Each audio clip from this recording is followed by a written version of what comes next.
YouTube because I forgot to open YouTube.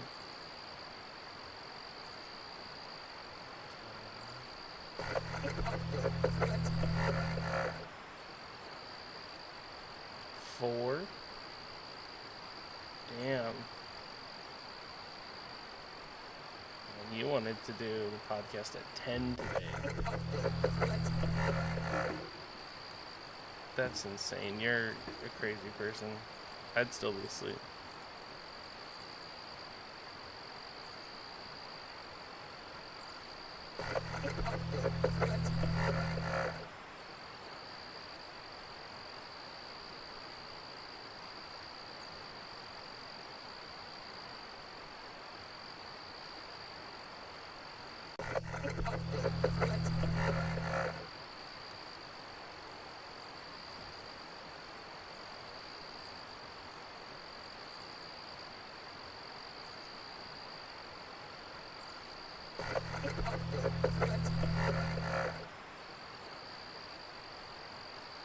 Hey there, campers. While we're gathering around the campfire, we just want to let you know we are not what you would call experts. What we do have is a love for researching and discussing the lore of cryptids, creatures, and an occasional spooky woman that can eat our soul. So if you are in need of immediate help with the chupacabra in your yard, please consult someone else. Also, this podcast isn't for kids. These campfire stories can contain graphic and explicit content that may not be suitable for young campers, so listener discretion is advised.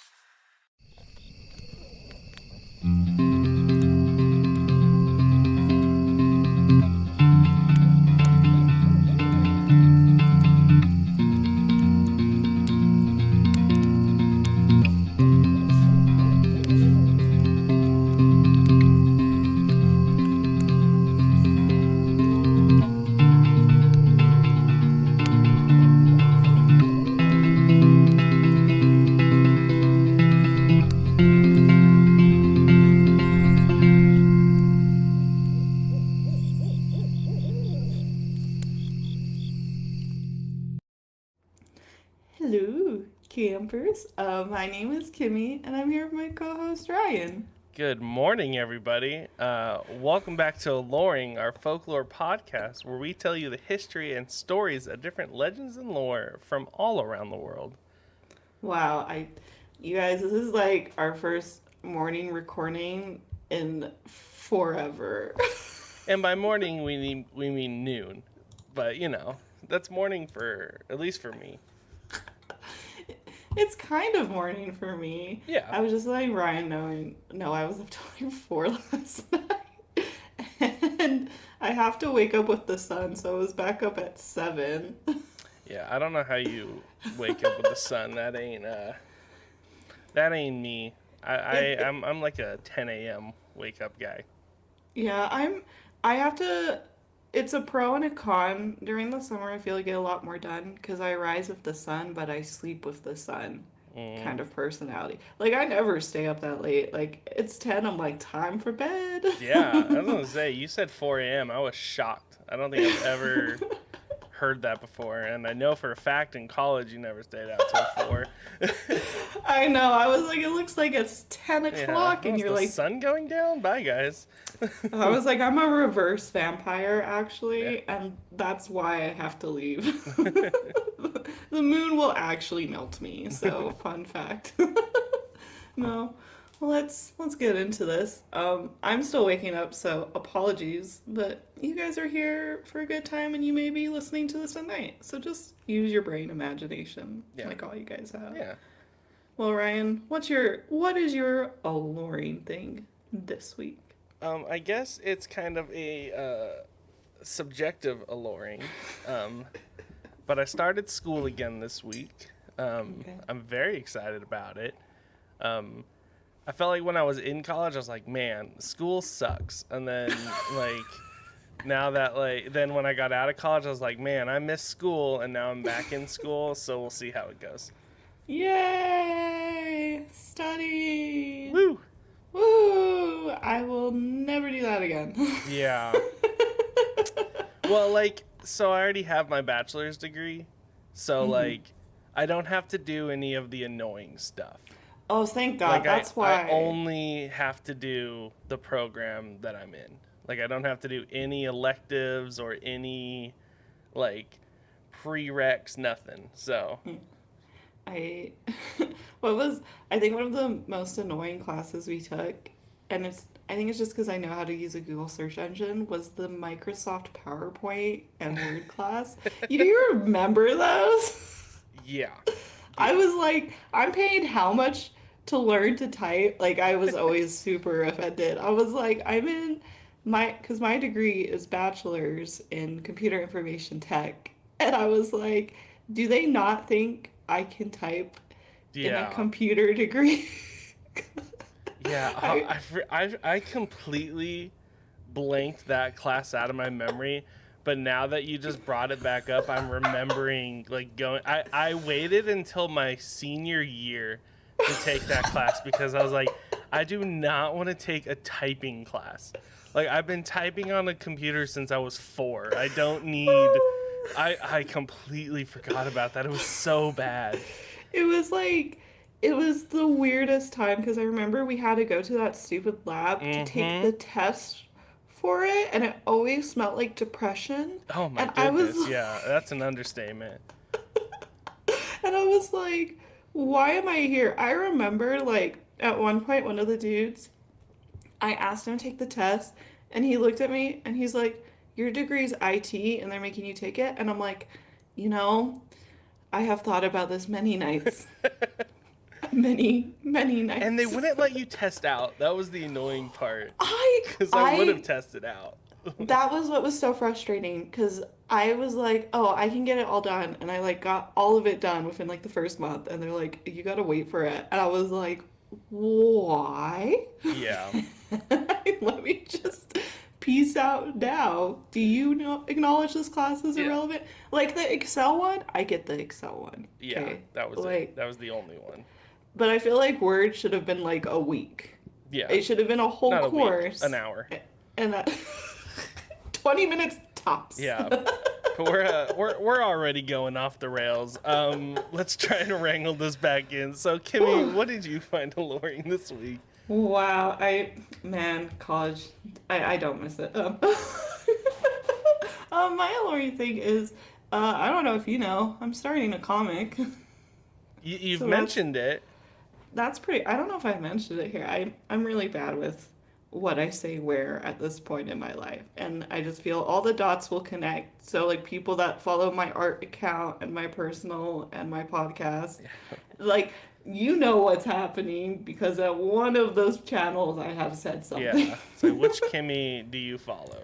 Which Kimmy do you follow, honestly? And those that follow all of them, bless your beautiful souls. But yeah, I'm starting a comic. It's called The Lore of Lovers. Ooh. And it's obviously going to have love and it's going to have folklore in it. Nice. Because I know what I'm about. And here's the thing. I'm making the two main protagonists look like Edgar and I because, one, it is so much easier to just have him pull a face and to draw it than to spend hours trying to research different expressions and everything. Yeah, oh, for sure. So, like, and I think it's very funny because I know there's a lot of artists that don't like to draw themselves, and I feel like I'm a little, like, I don't know the word for it, where I'm drawing myself, but it's ironic because the character is not like me, and the character is not like him. So every, like, situation I've been writing has been like, what's the opposite of the way we would handle it? Because me and him are very, let's communicate and let's talk about things. Yeah. And you can't have that in a good little comic. You gotta have conflict all the time. It'd be a very short comic book. Yeah, it would be a chapter and everyone would be disappointed. Yeah. So, but it's been fun. Like, that's what I've been doing with my little free time, and I've been having a really great time with it. Like, I've always wanted to do a comic, but I've waited. There's werewolves in it, because your bitch knows what she likes, and there's going to be Slavic folklore. So, I think it's on if you go on my art account, The Lost World of She, that's where I've been posting a lot of stuff. And I'll have a Patreon for that will just be kind of open to whatever. Because I want like an art journal of my progress through this journey. because I want to Nice. see kind of how it goes. But Yeah. Well, that's super exciting. yeah, so that's another creative thing I can burn myself out on, which is what I love to do. Yeah.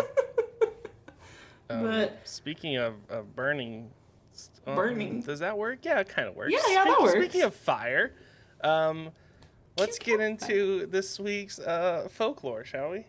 Yeah. Oh, do we cue campfire And guess sounds now? what? We have a campfire sound. Yeah.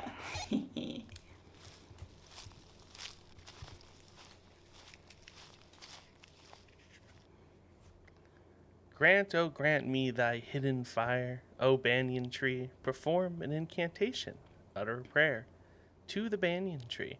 Kindle a fire in the dust of the banyan tree. What are we talking about? So, there are many beautiful things in life, like the birds that sing in the trees to how the sun slowly rises and sets every day. Well, what if I told you we have a heroic demigod to thank for some of the magical aspects of our day to day lives? This week, we will be talking about Maui, a heroic demigod known through the Pacific Islands. Legends of this hero originated from ancient Polynesian culture and have been around for thousands of years and is still told to this very day. All right. Oh, I'm excited. This is a Ryan Yeah. special request episode, I too. think, yeah, Maui is one of the coolest, like, I don't know, lords, legends, whatever you want to call it, ever. So I'm very excited for this episode. Hell yeah. All right. So, Maui is a demigod, and a great place to start with this legend is by diving into what a demigod is and how they are viewed in ancient Polynesian culture. So, demigods have been part of many different cultures from around the world. Many believe this idea comes from ancient Greek mythology. So, the earliest records used for the term occurs in the text attributed to the archaic Greek poets Homer and Hesiod. I can never say his name, but I know him. So both describe dead heroes as hemitheas, or half gods. At the time, the term was used to describe those who demonstrated strength, power, good family, and good behavior, which made them heroes. Only after they died would they be referred to as a hemithea. As time went on, the idea of a demigod became associated with offsprings having one parent that's human and one that's a god. Typically, the baby daddy was Zeus, and this became a running theme in many, many ancient Greek legends. So, this idea of half human, half god wasn't just part of Greek mythology, though. Many cultures had different beliefs of what a demigod consisted of. But for the sake of today's lore, and because that would be like 6 episodes just talking about every different belief At system. least. At least. We'll just be focusing on the ancient Polynesian lore. So they would tell legends and myths and blend 2 forms of storytelling, which included real people who attained godlike powers, and this led to the creation of what we call demigods and goddess to this very day. These are people who are more powerful than humans, but less powerful than gods. So Maui was one of the most famous demigods known to this day. Before I move on, I completely forgot. Here is the lovely little illustration I made about it. You can check this out by watching our stuff on YouTube if you're listening via audio, or you can go to our website to our episode guide for Aloreing, and you can check it out, or you can see it on our social media, or you can head to our shop because it will be in the shop as a sticker at the very least. So, anyway, all the branding, I didn't really wove that in too well, but here we are.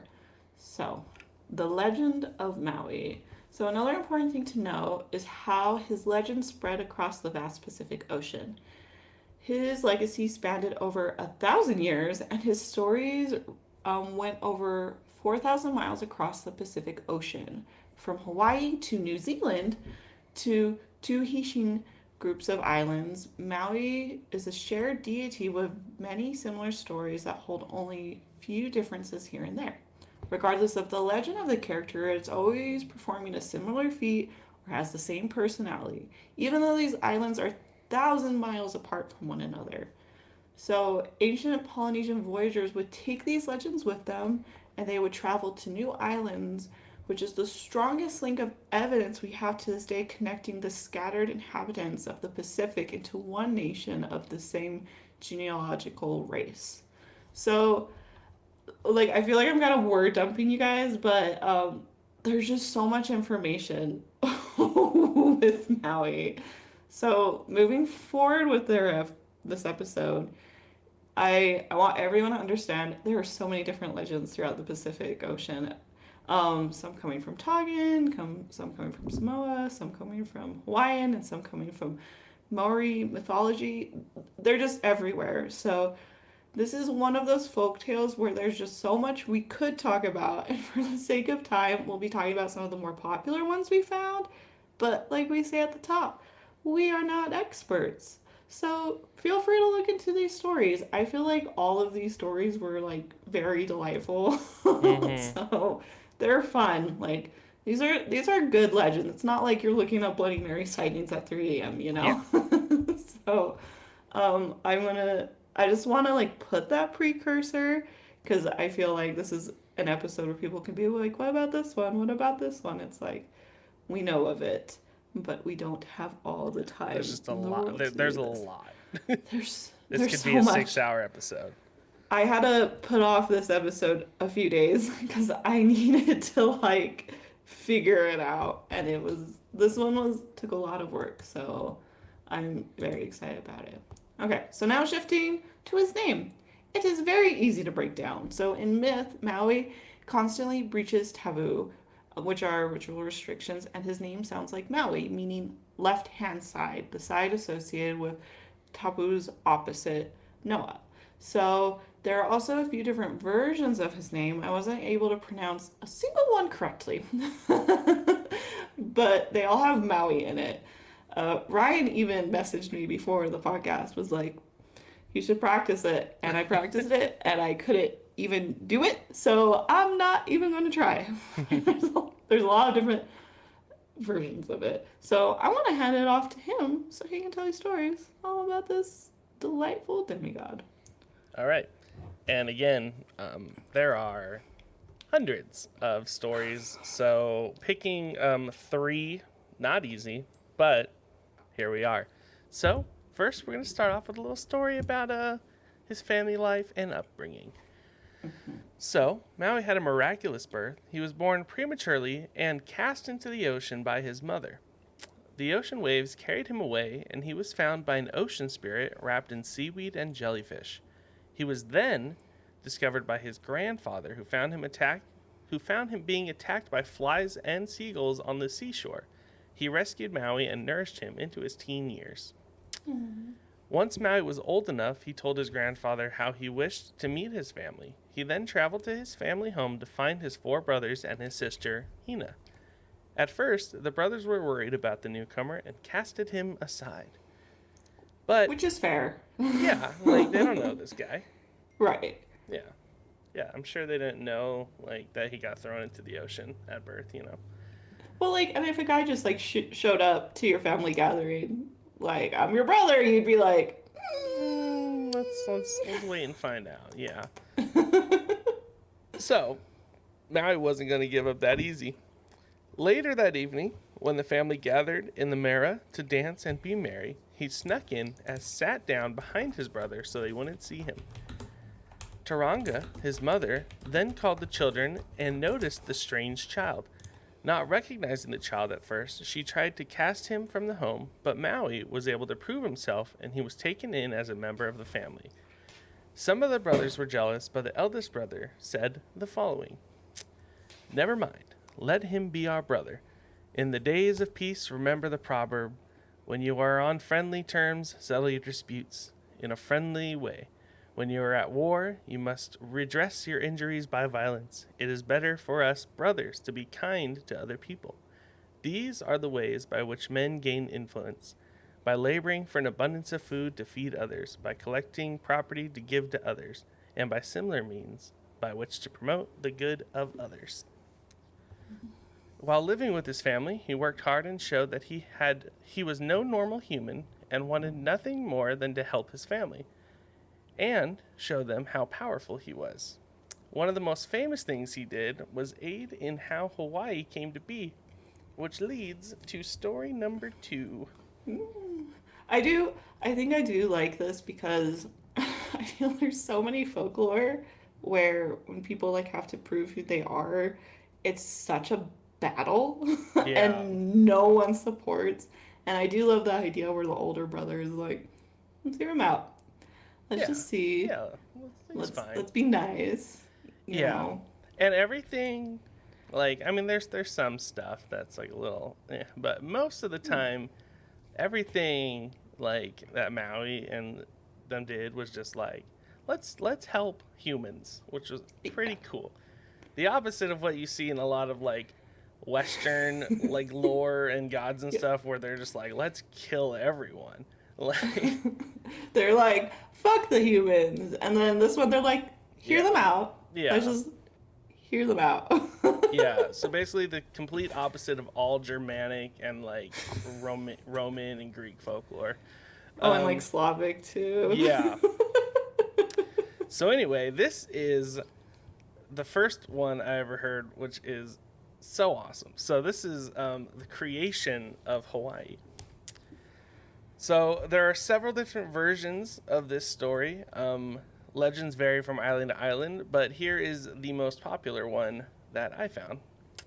Maui's 4 older brothers loved to go fishing and always caught enough to feed the entire village. Maui, wanting to join them, but was always mocked for being a bad fisherman.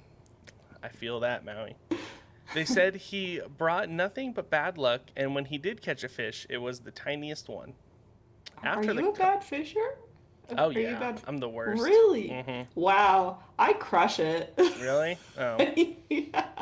No, I don't know. It's the ADHD. I think I don't have the attention span to leave my reel out there, and I just like bring it in, and I think they just like they sense the mermaid on shore, and they'll they'll just beckon towards me. Yeah. They're like, let's go this way. No, I have the complete opposite problem. No, that was one of the only things to do growing up in Payson was to go fishing. That makes sense. Yeah, I got really good at it. Yeah. Okay, where was I? So after the constant teasing, Maui had enough and pleaded with his brothers to take him fishing. Feeling guilty, the brothers finally took him along.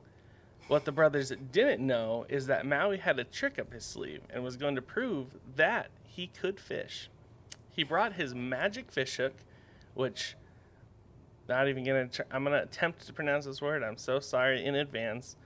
Manakalani, equipped with special bait, a feather from his mother Hinu's sacred bird.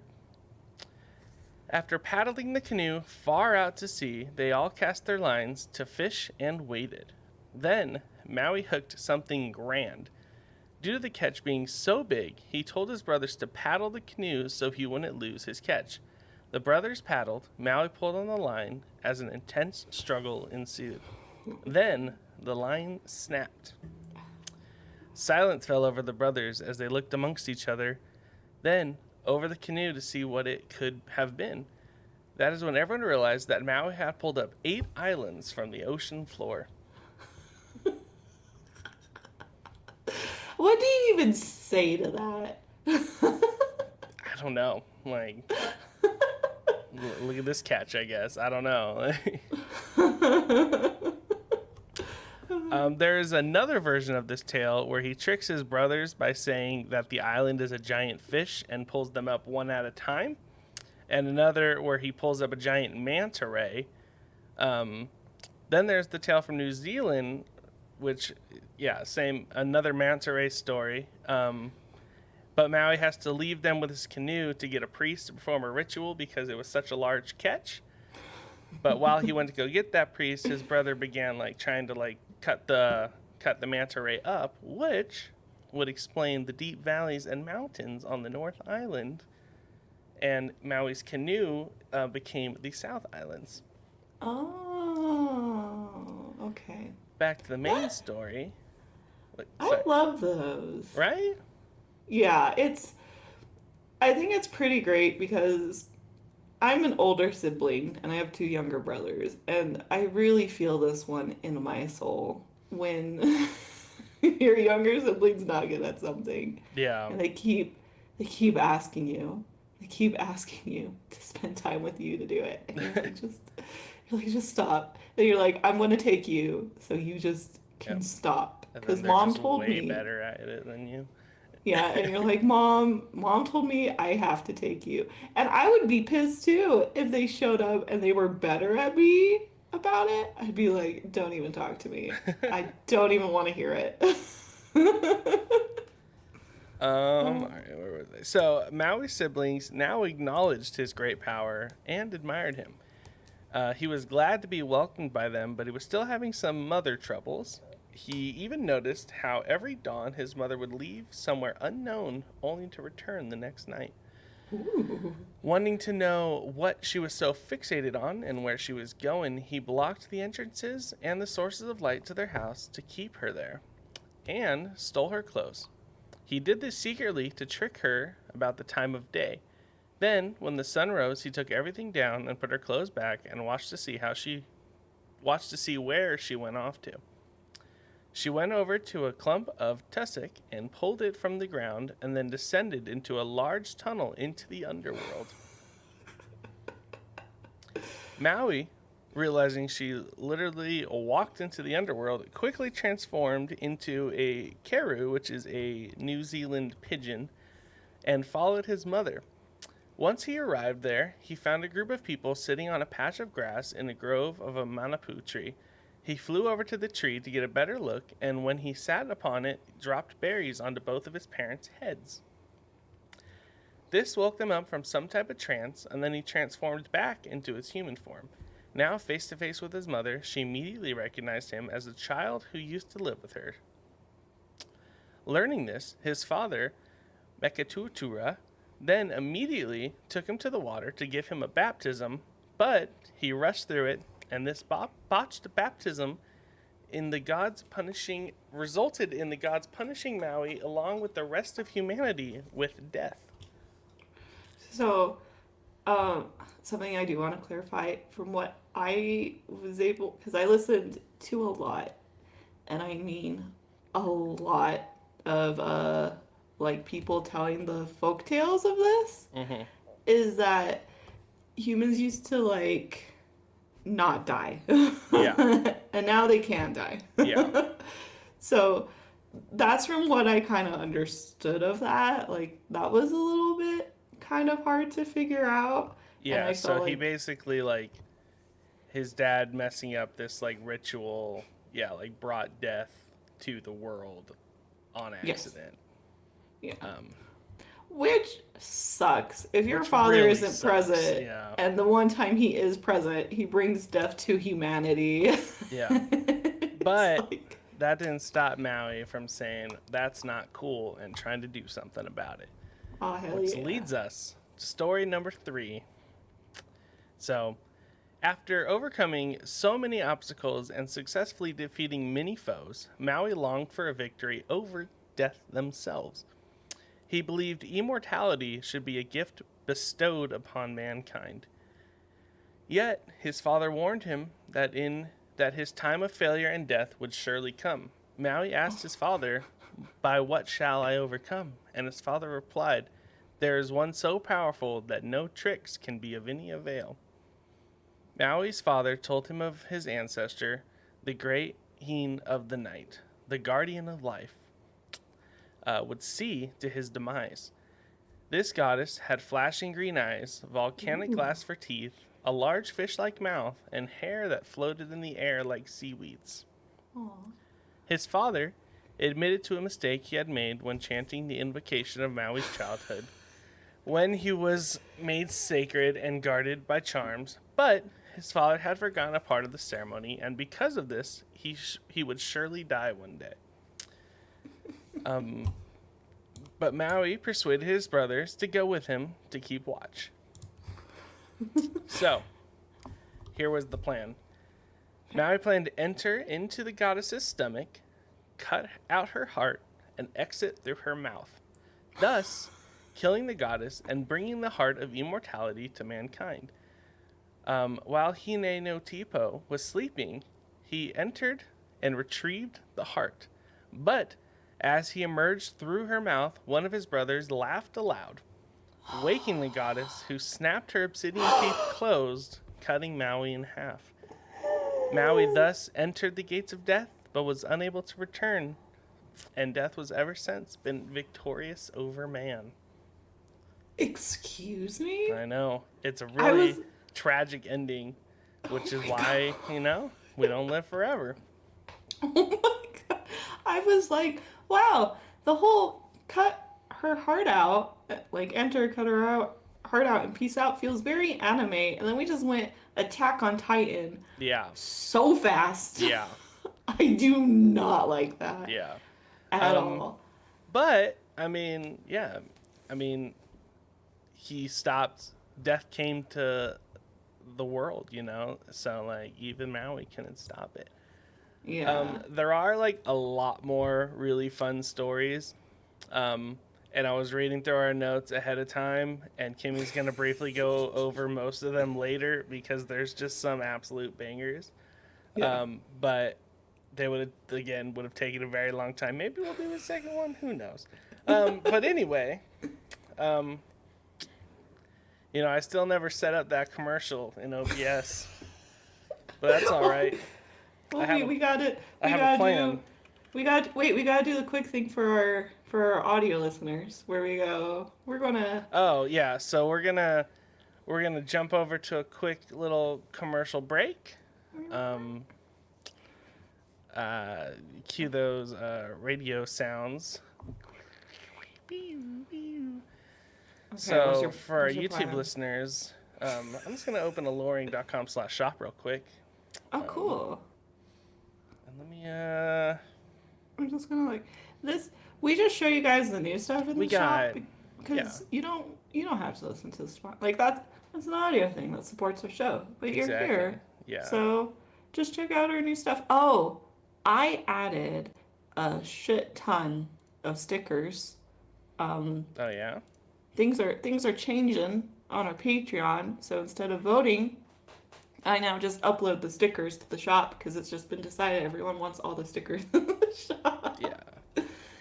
So I'm pretty hyped about that. I think I put La Llorona, Will-O-the-Wisp. Oh, I put a bunch.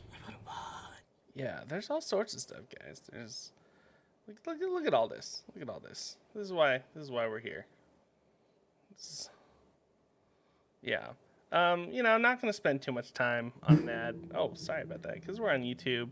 And, YouTube gang don't need it. But, yeah, go to aloreing.com/shop. And let's get back to the show, shall we? Yeah, let's tune back in. Oh.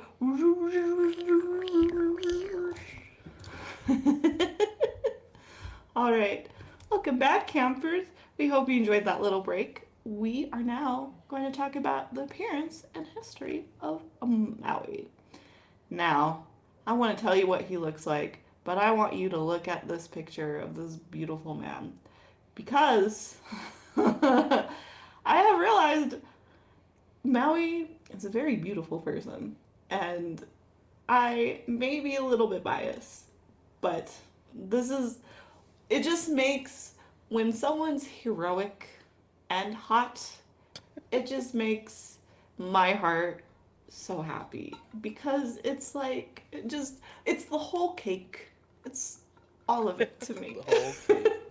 The whole cake. So appearance-wise, so many people believe Maui looks like the character from the Disney film Moana, but that isn't the case.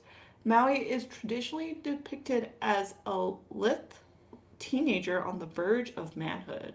So that means he's thin and he's very beautiful in appearance and very lean, and he is also very strong and graceful. So he's the whole cake, everybody. Like, I want to make that very clear.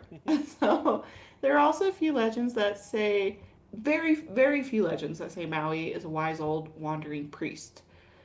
Very few. So I'm just going to graze over that. I never saw that. So we're going to stick with hot Maui because that is what I am here for. So, Maui, personality wise, is known as a trickster that is famous for his exploits and cleverness. Though he performed many mischievous deeds throughout his life, they always benefited mankind. Maui was also known to be very compassionate. Through his life, he constantly went out of his way to help this and end the suffering of people on Earth. He wanted to make life easier and more enjoyable for everyone, and he had a great time doing it. So, on top of being compassionate, he was also known for his great strength and supernatural powers. It's also believed Maui's supernatural powers are a result of him belonging to a family of enchanters with superhuman abilities. So, being a demigod, Maui has the ability to shapeshift in a variety of animals, like birds to a tiny insect like a worm. He typically uses this power to play games like hide and seek with his siblings, but there were times he would transform into large, menacing creatures to battle. And even though Maui was a demigod, he was very much human. He lived in a small home, cared for his mother, played with his siblings, and tricked them into going on grand adventures with him. Maui was both strong, kind, and handsome with all the powers of a demigod, and the humanity of humans. It was clear why he became such an iconic hero we talked about ever to this day. And I have thought of an episode title is it should be Maui's Never Gonna Give You Up, because I feel like that just fits. Yeah. Fits so well. Yeah. And he did it. Straight homie to the end. To the end, till his Attack on Titan scene. Yeah. He was there 100%. Get you a Maui. That's all I'm learning from this. Okay, now we're going to shift to some history. So there's not a lot of events, if that makes sense. Like I tend to talk more about things we experience today, like if there's a festival or how like it's affecting us today. But there wasn't a lot of that, but there are a ton of things he did in his life. So that's going to be more of the focus of this segment, to kind of keep the show going, and then we can hit all the topics we want. So the first thing I want to talk about is Hina, or Hinu. So through many legends of Maui, you'll hear of a moon goddess by the name of Hinu. She is typically described as an intelligent woman and beautiful that was often pursued by many men and creatures. So, some Hawaii stories refer to her as the goddess of fishermen and the one who gave birth to the reef life, which I think is absolutely beautiful. And the most famous story of her is about her being beautiful and determined woman who tries to, let me start this again. Sorry. I'm getting so hyped because these are just like beautiful, great people. So yeah. I'm just like super hyped about. Okay. So the most famous story of her is about her being a beautiful and determined woman who tires of being on Earth and leaves to the moon, which leads in her eventually becoming the moon goddess. So she creates symmetry and gives rise to harmony in all her stories due to how powerful she is. And being a powerful goddess, she plays a major role in many legends about Maui's life throughout the Pacific. So just like a little bit more about her, because we could do a whole episode about her too, kind of thing. So yeah, easy, yeah. So, and I've been looking up like I'm doing moon goddesses in my comic. So like I was like she's one of them that I found before I learned about Maui. So, like, I already have a huge woman crush on her anyway. So, I've condensed it a lot. So, in New Zealand mythology, she's typically Maui's elder sister or his wife in some other one. So, one legend, she speaks of her as his older sister. He instructs him to braid a rope from a strand of her hair, creating a magical rope that can be used to capture the sun. And then on the islands of Maui, she is the mother and often in need of defending or helping. And we're focusing a lot more, I feel like, on the stories from Maui. But I just think it's, like, cool, like, how she's always part of his stories. Does that make sense? Yeah. And then, regardless of the role, all these tales of Maui and Hina show how Polynesian mythology has evolved throughout the Pacific, which I think is super cool. Like, again, she's always just part of it, and I freaking love it. So now, this is the part Ryan is hyped for, and I'm glad I'm telling you it because I feel I'm just like gushing that they're hot, right? And they're smart, hot, and kind. And I feel like this will be like fun for you to react to. So, Maui, being an all-powerful demigod, has done a lot for humanity and improving their quality of life. From helping control the sun to creating coconut trees, Maui really has done it all. So I've created a handy-dandy list of his most well-known accomplishments. So first one is legends of long ago talk about how the heavens laid on the surface of planet Earth, which left no room for growth of humanity. People, plants, and animals were all being flattened by the low sky and were suffering. Maui saw all this suffering and took it upon himself to lift up the heavens to allow humans and plants to grow. So I don't know. I just love all of this. So. Yeah. Okay, and then this one is number 2. So Maui was 100% a bird watcher. He loved their music and how beautiful they were. These creatures brought him so much delight in his day-to-day life, but he soon realized only he was able to see them. His friends could hear the birds, but they weren't able to watch them dance from tree to tree due to them being invisible to the human eye. This made Maui want to share these adorable creatures with his friends, family, and the rest of mankind. So he made these creatures visible to the naked eye. So, because of him, we can see the cute little birdies in the tree. And then our third story is at the time, humans did not have access to fire. Some say humans forgot to make fire, others say they never knew how. Regardless, Maui was tired of eating raw fish and vegetables and wanted a warm meal.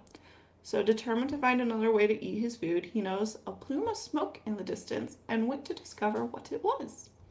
Upon arrival, he noticed there was a large fire caused by an ali, which is a Hawaiian bird. After many attempts, he finally grabbed the bird by its long neck and demanded it to tell it how to create fire.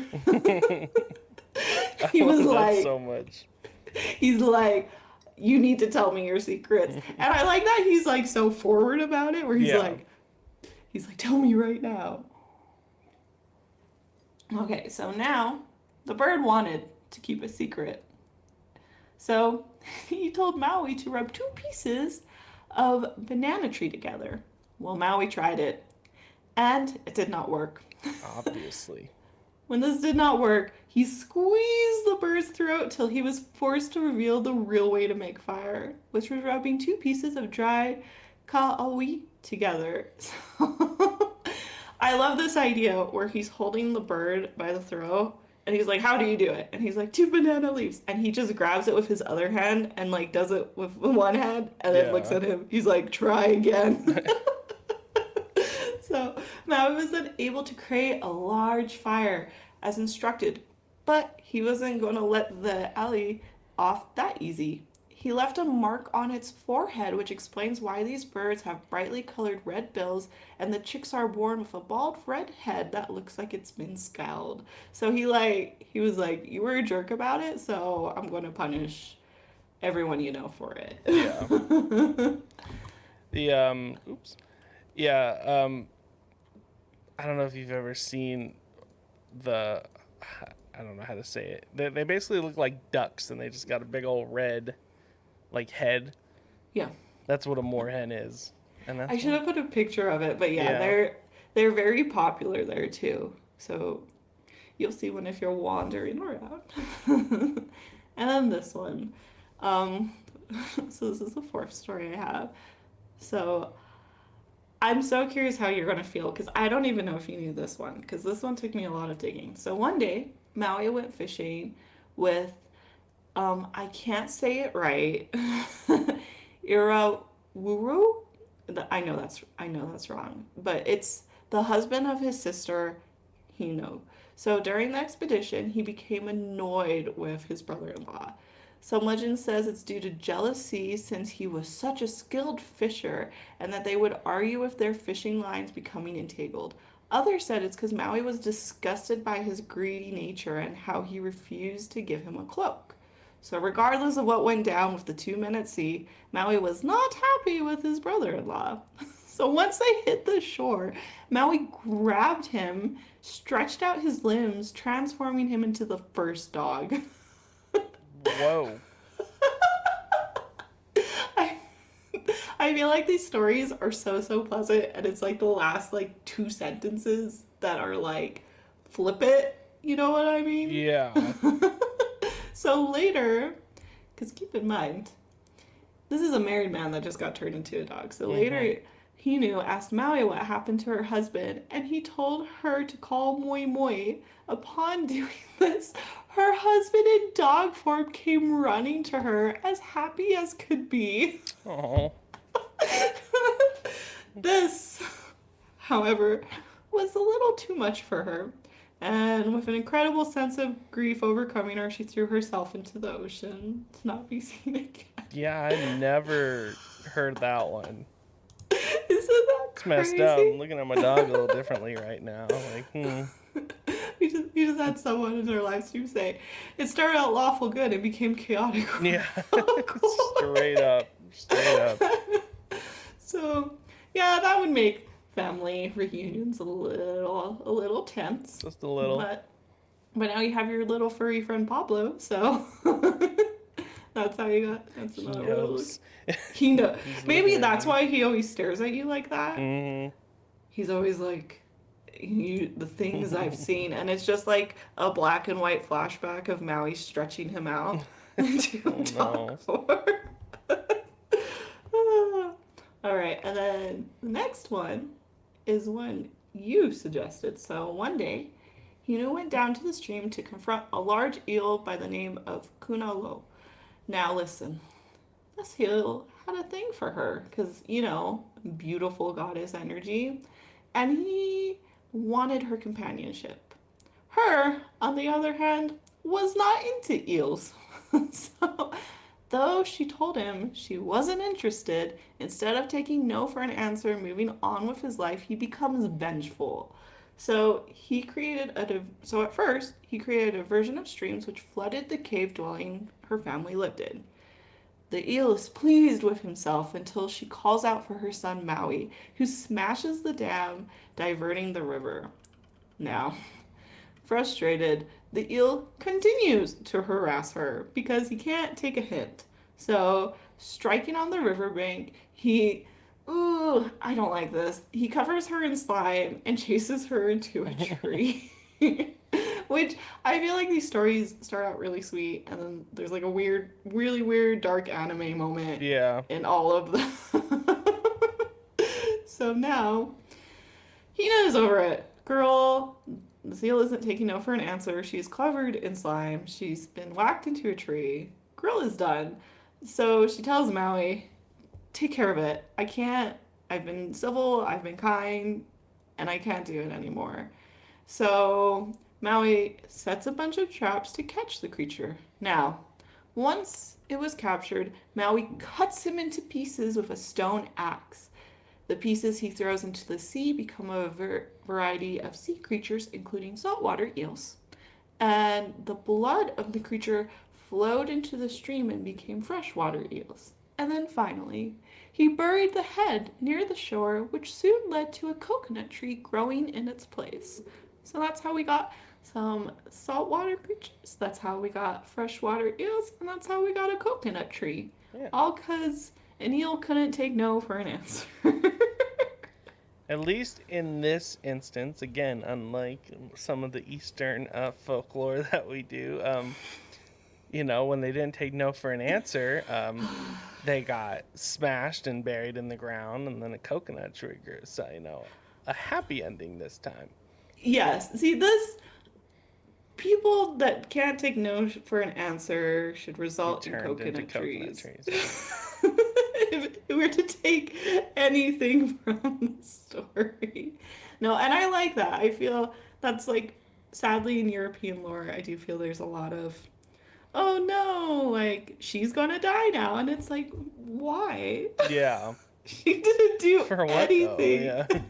So I like this because Maui's like, I'ma fuck him up, and he got fucked up, and I'm like, mad respects for that. All right, and then another. Oh, I have a few.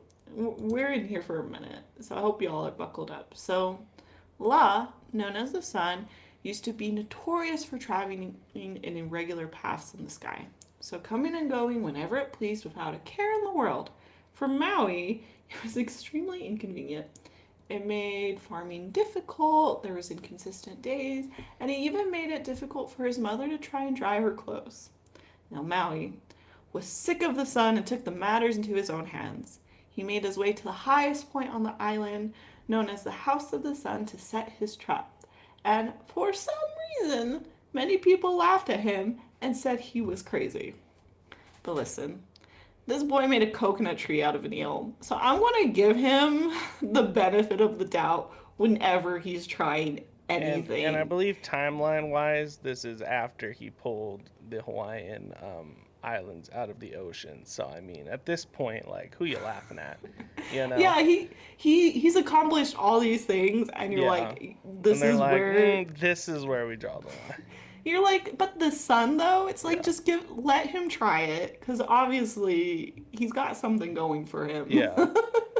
So now there are two ways the story goes down from this point. So the first is he wove a long lasso out of coconut fiber and made his trap. And then he like waited, he hunkered down, and once the sun popped up, he snared one of the rays, and a raging battle ensued. So I like this one because it's very like epic battle energy. Mm-hmm. And in the end, the sun couldn't take any more of the fighting and promised Maui he would slow down and give people and the gods more hours of sunlight.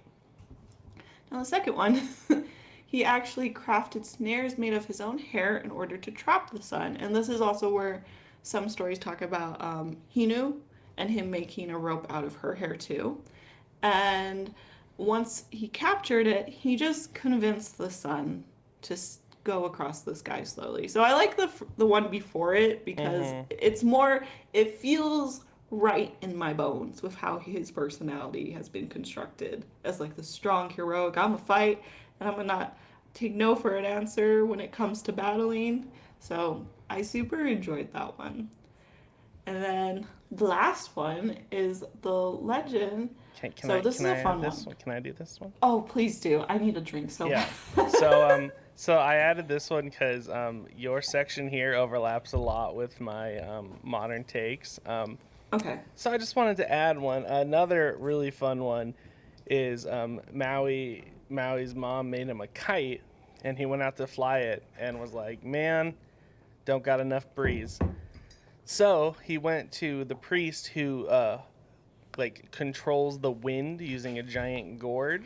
Ooh. And just convinced him to let more air out, and mostly so he could fly a kite, but that's why the Pacific Ocean has such a good breeze, which is how they were able to sail all around. Aww, so, that's cute. Yeah. I love that. Yeah, there are so many other things he's done. That's my favorite part about just Maui, though, is like, the dude is a demigod, and he did everything. Like, yeah. Like, I haven't looked too deep into their, like, culture and religion on, like, who they think, like, created the earth and stuff, but Maui did all the good stuff, is what it sounds like. Yeah, he's definitely, he is what you want a hero to be. Yeah. You know, like, he is like the ideal romanticized version of a hero because that's who he was. He makes Hercules look like a little baby boy. That's all I'm saying.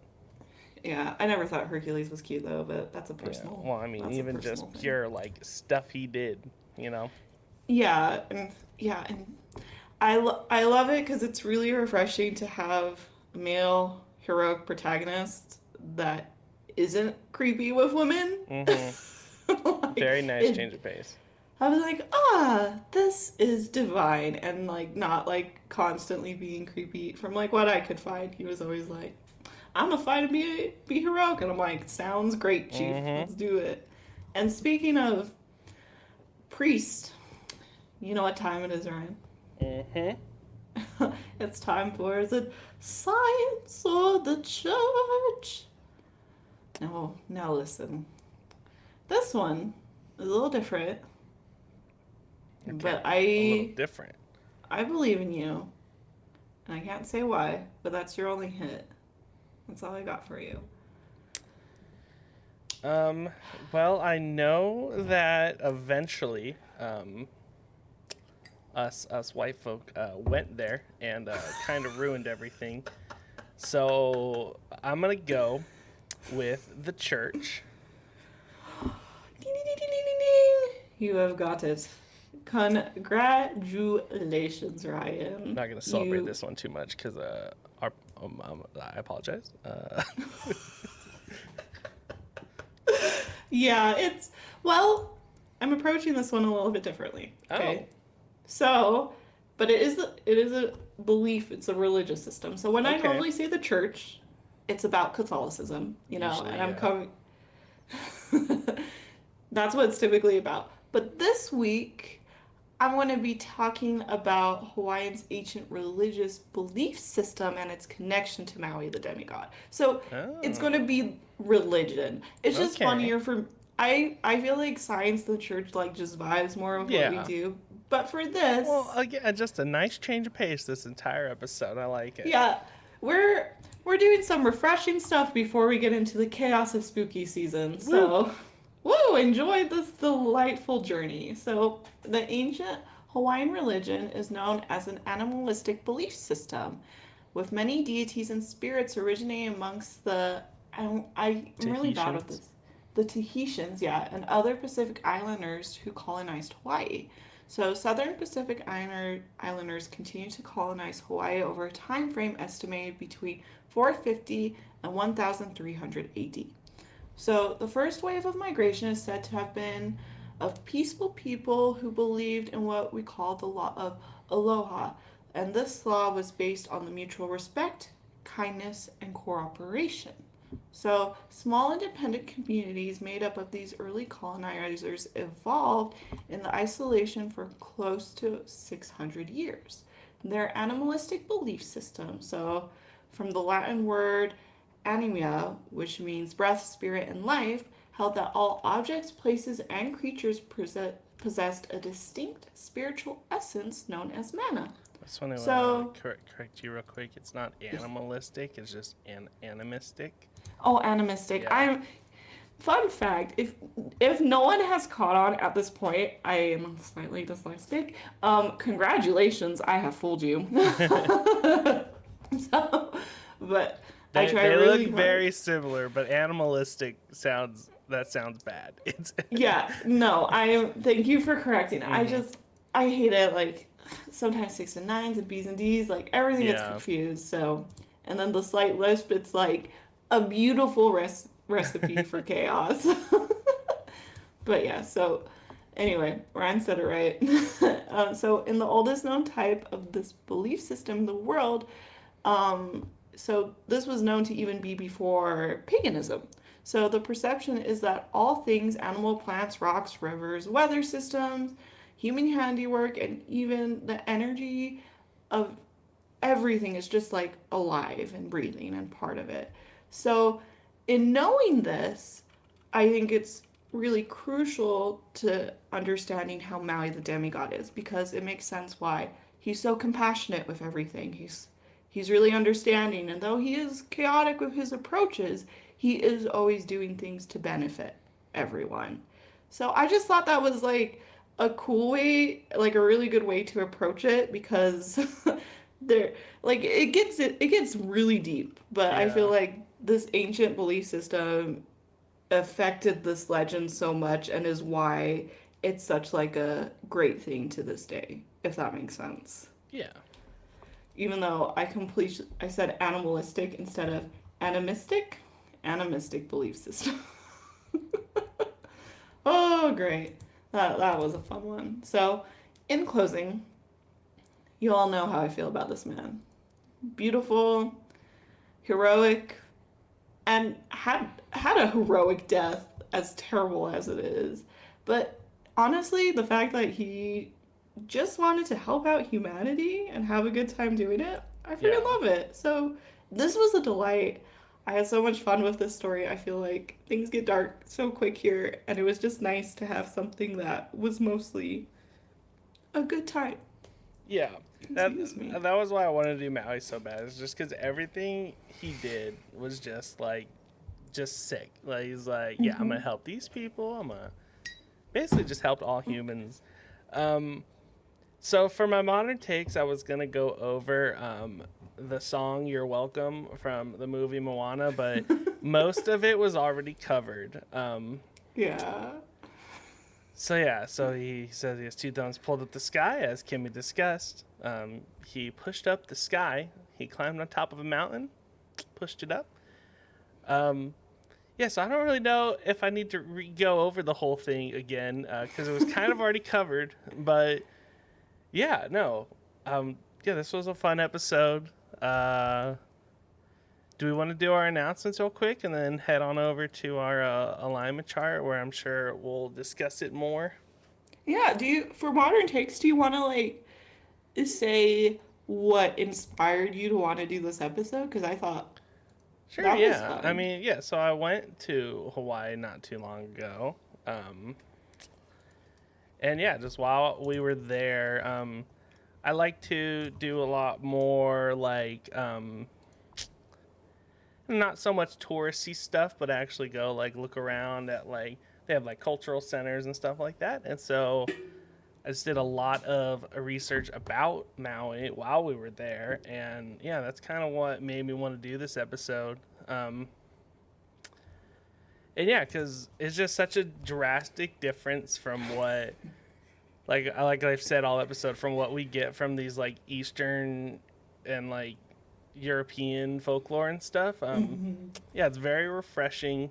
I mean, there's still obviously some like there's a lot of stories of different things. But yeah, no, I just really enjoyed it. Yeah, I don't really know what else to say about that. It was just I've noticed like when a story's just pleasant, we just gush about it the whole time. Yeah, Because there's like it's just a really good time. So I don't know. It was just a good feel good episode. It's episode 30. It took us 30 episodes to do a feel good episode, so we yeah, got here. yeah. This is the first one where we haven't had like an awkward like middle of the episode. Be like, dang, that's super messed up. Like, Yeah. What you guys don't know is when we do the break, sometimes we'll be like, holy shit, man. yeah, We're like, that's why we put the precursor at the hmm top of the episode. But we'll go into some announcements.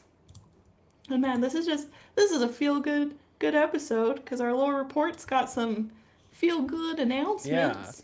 So we kind of teased it in the last episode, but very excited to announce the Aloreing family is expanding into what we are calling the Aloreing Network, which means we have more shows coming. We recorded 2 episodes of a show that I'm going to be hosting with Kimmy co-hosting called the Creepy Camper Podcast. And it is going to be more scary stories and less like digging into the like history and lore of stories. So it's just going to be spooky. And then we have another show that is still in the works. So I don't want to spoil it too much, but it's going to be more of a what's the right word for it? A I don't. free form talk show, I guess. Yeah, that's. Yeah, It's poor advice, but good times. yeah, yeah, exactly. That's. Bit of advice, bit of what's going on, bit of us just talking. Basically, the first like 5 minutes of this show when me and Kimmy just go off on tangents, that's going to hopefully be an entire hour-long episode. Oh, joy. Yeah. So people will be able to get more of their alluring fix, which will just be you guys have been so supportive as a community, and we just like really appreciate you all for it. You guys have just been great. I want to switch the order of these announcements where I just want to say to all of our listeners, new and old, to all of our campers around the campfire, like we genuinely love and appreciate your kind 5-star rated reviews. They bring us much joy. You guys have been just a super supportive community, and we super, super appreciate it. I appreciate how when people try to mansplain me, our listeners will shut them down. That means a lot to me, too. I think you guys you guys are there for us, and we appreciate it, and we appreciate you being on this learning journey with us as we've gone into this podcast. It's been a great time. So if you haven't, we'd love if you could go write a review. Apple Podcast, writing and giving us 5 stars is the best way to help us grow. Spotify doesn't let you write reviews, but you can give us 5 stars there, which is pretty neat. So you should do that if you want to do that. You can go to our website, aloreing.com, and that will have links of where to write reviews. I always do little monthly giveaways on social media where if I pick your review, I will post it on Instagram, and you can claim your sticker anytime that month, and I will mail you a podcast sticker just to say thanks, because you guys are all pretty neat. You know what I mean? Yeah. And then I guess one thing we didn't have written down, with the network expanding, that means there'll be add-ons in addition with what we currently have on Patreon. Oh, yeah. So for those already subscribed, don't worry, you're still going to get the goodies you expect, but hopefully there's some more stuff coming from me and our editor, Chris, once we get our shows going. Yes. And then also the Discord will be getting a bit of a change when the network is launched as well. But again, don't worry. If you're already in it, everything you know and love will still be there. There's just going to be a lot more exciting stuff. It gets better. It's going right now. Our podcast, we have made this podcast child, and it has been in its teen years the last few episodes, and it's going to hit its 20s. So just stick around as we get out of things. Just get better. So we're really excited for that. And then we should say, so the website's going to be updated too. Yep. So that way you can listen to everything there. So check it out now to see how it is now, and then check it out again. I'm thinking what are we in? August? Is it August? August 20th when we're recording this. So. Oh Lord. It should be sometime in September. We will post it on social media. Yeah, join the Discord so you don't miss any updates, and follow us on Insta and TikTok, and yeah. Yes. Oh, and then one last thing. There's a lot of announcements, you guys. Like, promises, last one. We are switching things on Patreon for our Aloreing crew, Aloreing gang, all of our Aloreing fans.